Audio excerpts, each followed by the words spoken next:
I'd like you to think of negotiation as a question of how people divide a pie. You can think of the pie as a Boston cream pie, a lemon meringue, a cherry pie. The pie is going to be our image of what people are negotiating over. It's what's at stake. To illustrate what I mean, let's start with a situation where there are two parties, Abe and B, and they have something of size 9 to divide up, if they can agree. Were these two to be your stereotypical negotiators, you might expect things to go down as follows. Abe says, "I want the whole amount." And B responds, "No, I want the whole amount." Naturally, that's what they each want, but that's not really an argument. Each claim for the pie is equally valid or equally invalid.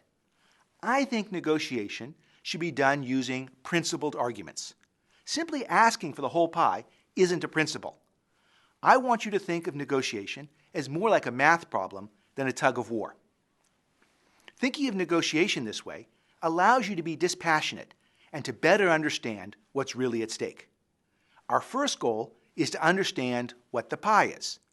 We'll stick with the example where Abe and B together can create something of size 9. Of course, the negotiation might not be successful. Thus, we also have to ask, what happens if this negotiation fails? In that case, Abe and B will go out and do something on their own. If Abe goes out on his own, we'll imagine he can create a pie of size 1 without any help from B.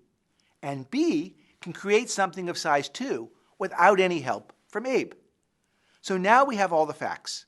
Moreover, both Abe and B know all of this. Everybody knows everything. There's nothing hidden. There's no room for bluffing. All the cards are face up on the table.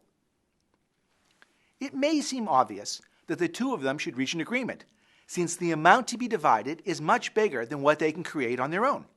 But to get there, they have to agree on how to divide it. Abe might propose what seems like the simplest and fairest solution of all. Just divide the 9 in half, so that both parties get 4 and a half. That's fair, right? B counters that she should get 6, while Abe gets 3. Why? Well, B is twice as strong as Abe.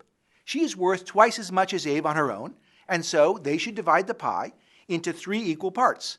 B gets 2 of the 3, and Abe gets 1 of the 3. That leaves 6 for B and 3 for Abe. I don't think either of these proposals is right.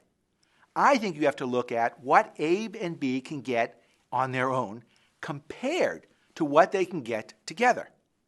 On their own, Abe can get 1 and B can get 2. So really what they're negotiating over is not a pie of size 9, but a pie of size 6. Why is that? Well, if they don't reach an agreement, Abe and B can get 1 and 2 respectively. So their motivation for reaching agreement is to increase their payoffs from 1 plus 2, which is 3, all the way up to 9. That's a gain of 6. And that's the pie. That is what this negotiation is about. Another way of saying this is of the 9, Abe can automatically claim a slice of 1. He doesn't need B's help to do that. And similarly, B can get something of size 2 without any help from Abe.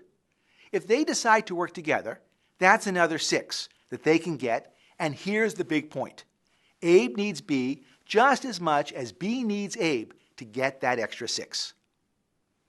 B can try and make the claim, "Oh, I can get twice as much as you if we don't work together, so I have twice the claim to the pie. I want 4 and you can have 2 because I'm twice as strong as you." But if Abe says, "Nope, that doesn't work for me, I'm walking away," the whole extra 6 is lost.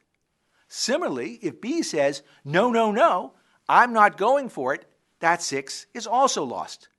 At the end of the day, B needs Abe just as much as Abe needs B.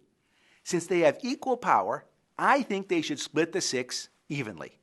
The real pie, the real negotiation, is about how to split that 6. When the two sides realize they're in a perfectly symmetric position, the 6 ends up getting split evenly, 3 and 3. What that means is Abe gets the 1 on his own, plus another 3 from the 6, or 4 in total, and B gets 2 on her own, plus another 3 from the 6, for 5 in total. Now, this example is simple in the sense that there's no uncertainty. Everybody knows what they're negotiating over, but it highlights the fundamental point that underlies all negotiation. What is the pie? Why are we having the conversation? What's at stake? In the real world, no one is going to say to you, you see this? This is the pie. In more complicated problems, people may not agree about what the pie is or try and keep some pie hidden, but the same principles apply. Indeed, the more complicated the problem, the more important it is to have a principle.